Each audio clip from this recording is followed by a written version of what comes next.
Welcome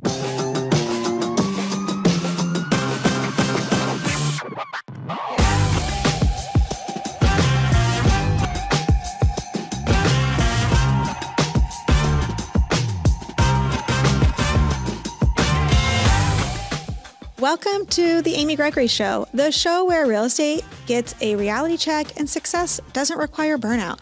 I'm Amy, your straight shooting, pep talk in your pocket host who took the real estate world by storm with zero cold calls, no door knocking, and a firm no thanks to working 50-hour weeks.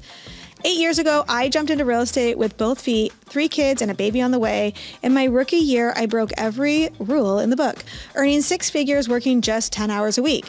The industry was shocked. I wasn't. Now, I lead a powerhouse team of over 500 female solo agents nationwide, host retreats, create online courses, and sit proudly in the top 10 of my brokerage with over 85,000 agents. My mission? To help women like you scale your business, trust your intuition, and redefine what success looks like on your terms. So if you're ready to play big, ditch the hustle culture, and build a business that fits your life, not the other way around, you're in the right place. Let's get into it.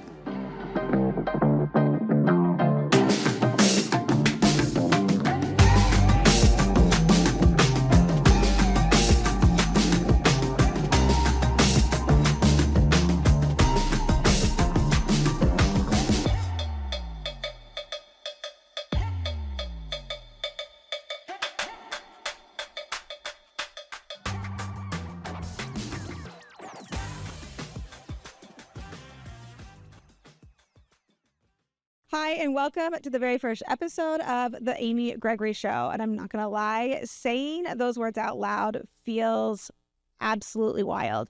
When I started in real estate in 2017, my goal was to bring home an extra $100,000, which probably shows my optimism and my naivety.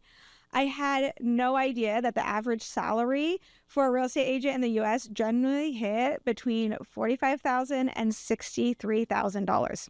So for me to be thinking I was going to make $100,000, not only my first year in real estate, but also given the fact that I only had 10 hours to devote to the endeavor, I was borderline nuts, which actually probably served me really, really well. But zero exaggeration, I was fairly confident I could bring home $100,000 my very first year with only 10 hours a week to devote to it. In hindsight, I'm really, really grateful I only told this idea to a handful of people at the time, because once I did do it and then I told the internet, people legitimately thought I was crazy or just flat out a liar. 8 years later, I'm pretty sure there are still people on the internet that think I'm lying, but I have the tax records to show it. And I remember exactly where I was when that last check came in, and it pushed me to $106,000 my first year in real estate. And I'm probably supposed to tell you that I was shocked that it happened or that I couldn't believe it. But in all reality, I was more like, I told you so. Because sometimes when you know what you have to rely on what you know. That is actually the gift of being naive and having fresh eyes in a new market. When you don't realize your idea is a little crazy, it's easier for you to believe it. And that is the very first step to being successful at anything. You have to believe it's possible. And perhaps that's what this podcast is all about. To be honest, this is my first episode I've ever recorded out of a podcast all by myself. And I'm not totally sure where this takes me. And I think inside this business, that's the one thing I've learned is it's okay to start something not knowing quite where it ends, because never in a million years in 2017 did I think the little side hustle of an extra $100,000 would lead to everything that it has led to. So here we are. We want to bring that belief to you. Over the years, I've talked to literally thousands of female solo agents, and I've noticed a pattern. You're lonely, lost, and your broker often thinks you're out to lunch if you think you can do this job with a baby on your hip. If you've ever been told to knock doors with your 4 kids in a wagon, this show's for you. If you've ever hidden your pregnancy from your broker, this show's for you. If you've ever been told your social media only works because you're attractive, this show's for you. If you've ever been told you'll need to miss every ball game, this show is for you. If you've ever been told that you can't be a listing agent until you've been in the business for at least 2 years, this show is for you. If you've ever been told you need to teach other agents in your firm without getting paid, this show is for you. If you've ever been told you need to stay on a team, this show's for you. If you've ever been told your success is lucky, this show is for you. Those are all things either I've been told or agents I've worked with over the years have been told. And I'm here to tell you, none of that is true. You can do this with a baby on your hip. You can do it in part-time hours. You can go on vacation in this business. You can scale from your kitchen table. And while all of that advice, it has been well-intended, I think we can all agree that it's a little outdated and harmful. Here's some data that actually matters if you're a female solo agent. Over 65% of agents are female. So the vast majority of us, and yet most of the advice being given is coming from our male counterparts. And while insightful, it often overlooks our distinct lifestyle differences. I've actually never had 8 hours outside of the home to devote to my career. And that's frankly by choice. I like being a mom. I like being home. So I built a business that integrates with that. Another thing I didn't know when I first got started, over 91% of home purchases are influenced by women. That means women are the decision makers when it comes to buying homes, which means if you're a female agent, you have an unfair advantage because you speak their language.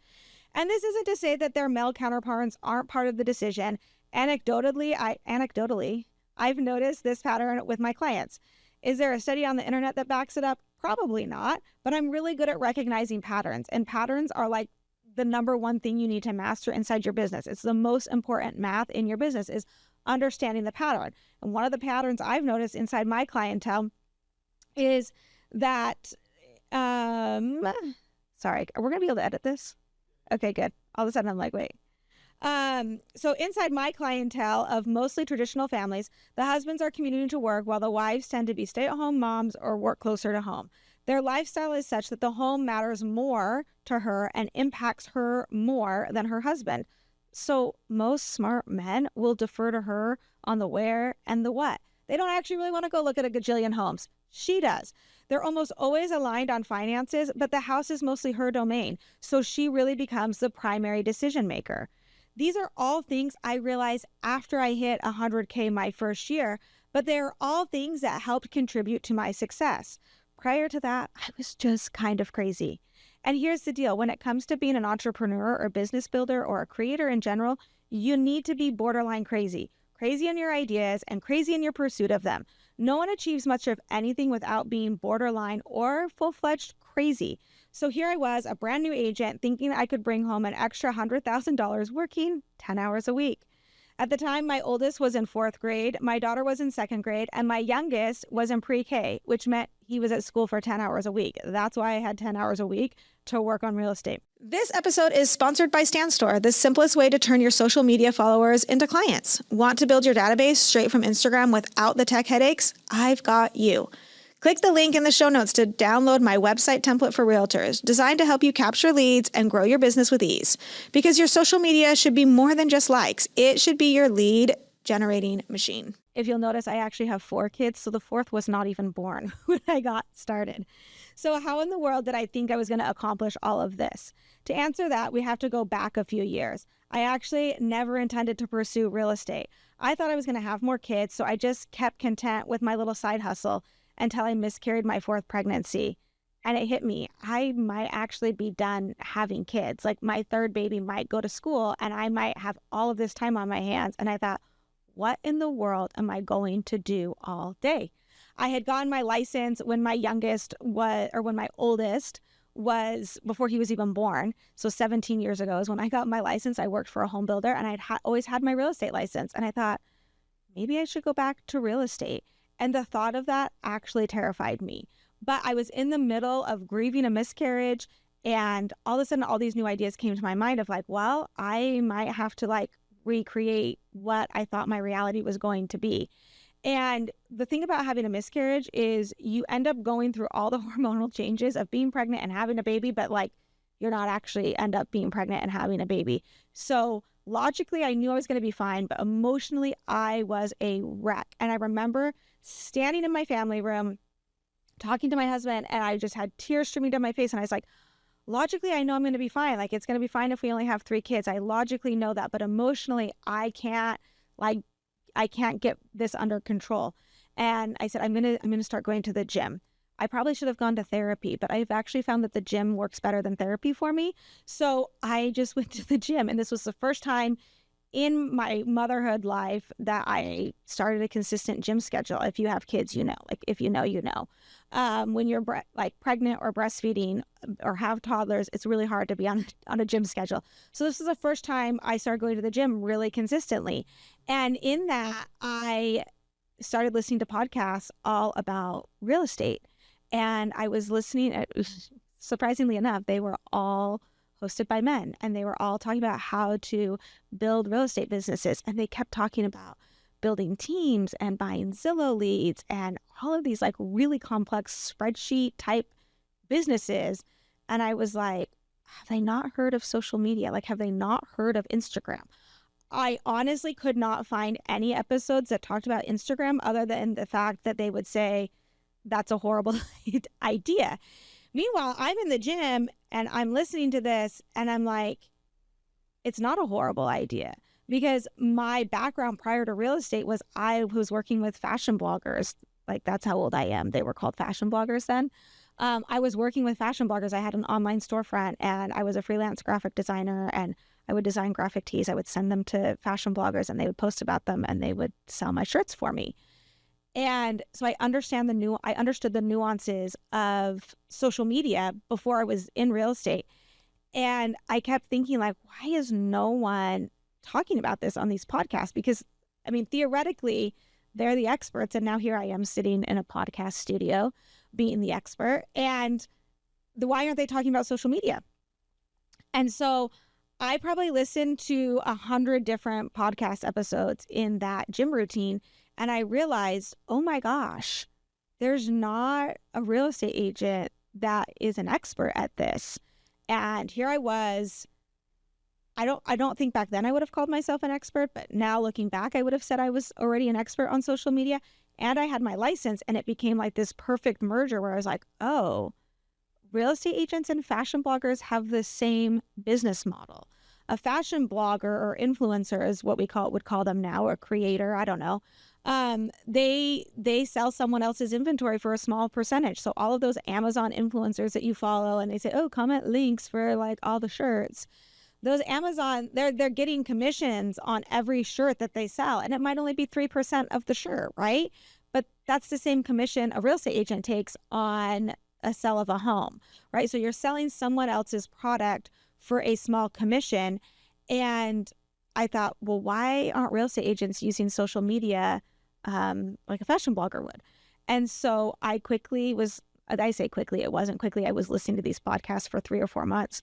And I came home one day and I was like, I'm going to shut down every side hustle and I'm pursuing real estate. And if we never have any other kids, I guess this is what I'm going to do. And I was like, jumped both feet in. Sure enough, a month later, I realized I was pregnant with my 4th baby. And I was like, okay, awesome. This is usually how it works for me.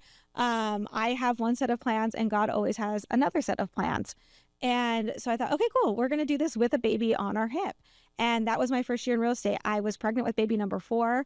I used social media as my main lead generation tool. And I remember going into my broker's office when I first started, and he said, well, and this guy was really smart. Like, he's one of the smartest guys in real estate, like in the country. He's built one of the most robust real estate business. Like, I'm not exaggerating when I say that. And like rung the bell on Wall Street kind of smart, right? Taking a company public.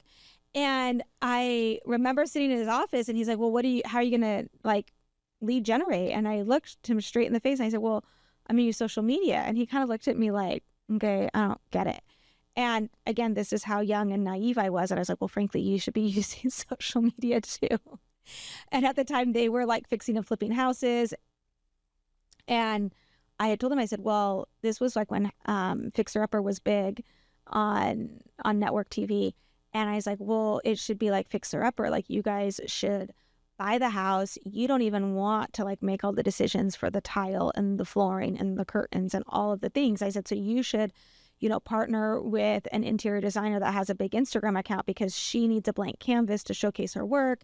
And remember, like, she is like a fashion blogger, but for interior design stuff, right? So she wants to fill that house with furniture and then share the links with her audience. She wants to put in the KitchenAid appliances and then share the links with her audience and drive sales that way. And she needs a blank canvas.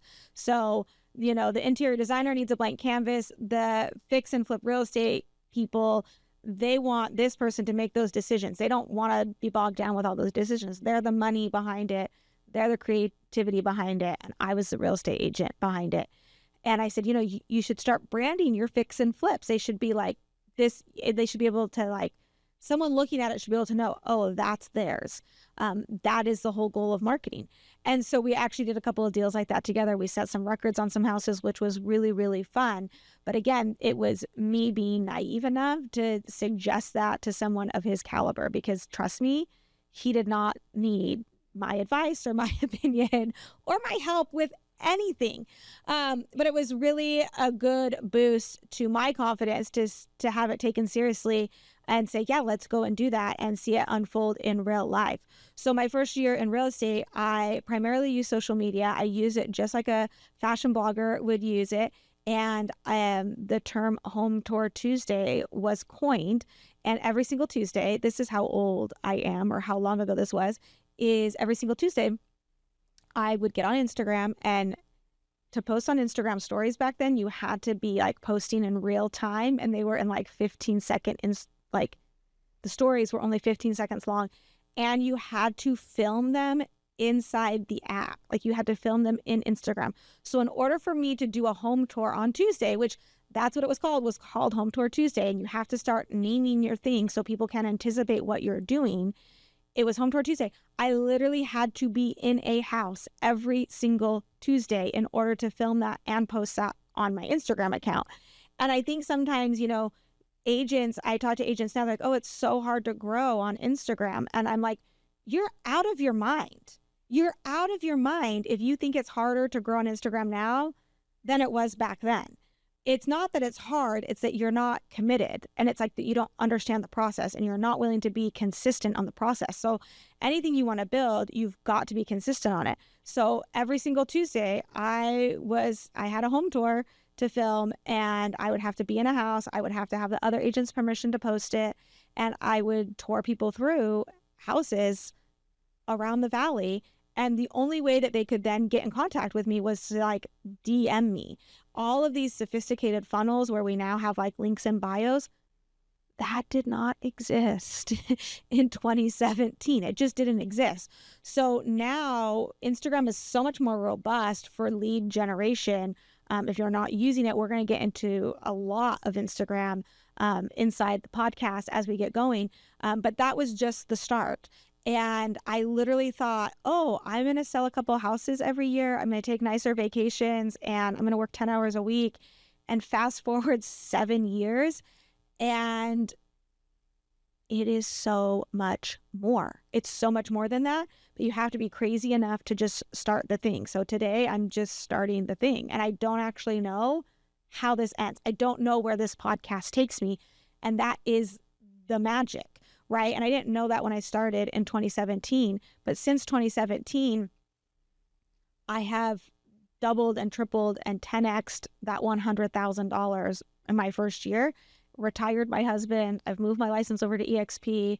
I've become one of their top 5 recruiters in the entire company. And you have to just think about this for just a second. I'm still a mom to 4.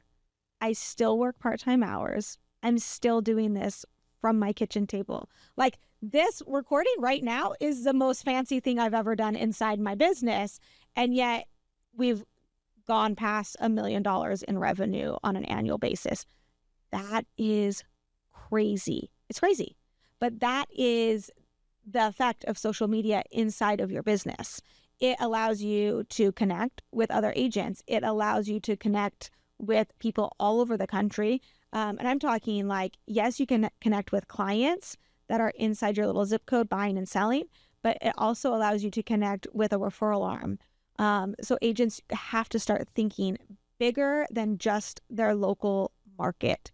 I think so many agents get into real estate thinking like, okay, I'm going to sell some houses and then I'm going to create this generational wealth and I'm never going to have to work again. And I'm going to buy investment properties or some form of thought like that. And that's true. But so many agents never get there because you sell a house and you go buy a designer bag, or you sell a house and you go buy a new car, and it ruins all of the growth inside your business. And so a lot of this is slow and steady growth. But the interesting thing about social media is it will compound over time. So the numbers start to compound, the technology and the apps get phenomenally better, but the opportunities as you grow also get phenomenally better. And when you have a portfolio of your work, it makes it so much easier for people to say, yep, I want to work with you. So inside the podcast, we are going to break down exactly how you can go from brand new agent to scaled and successful without hitting burnout. Too many agents are running on this hamster wheel of close more transactions. And while closing more transactions is one part of the equation, it's not the whole equation. We want you to be closing better transactions. We want you working less hours and making more money. And I know that sounds a little bit crazy, but that is who always wins. The crazy ones always win.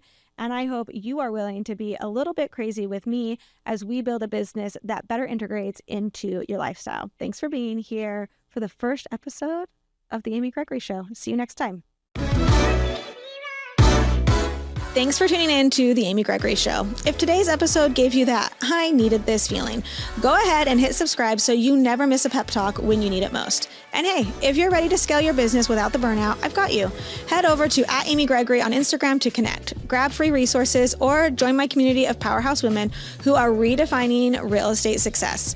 Until next time, trust your gut, take up space, and remember, you're just one bold move away from your next breakthrough.